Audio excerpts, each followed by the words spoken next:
M1911 natin, double bell ang brand, with pre-hard case na yan mga sir. Yan yung mga available na gas. Then yung bibis natin.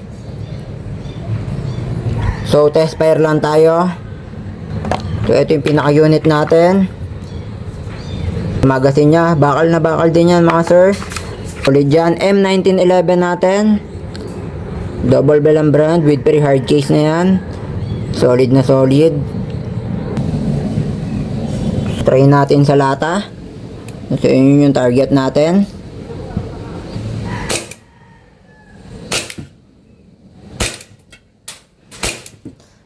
Saktong-sakto. Yung mga ganito nakakabutas na ng lata. Saktong-sakto. Kayang-kaya na yung daga na ito.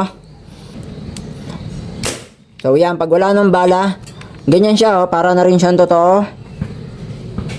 Press nyo lang yan. Babalik na siya. Message lang sa FB page natin.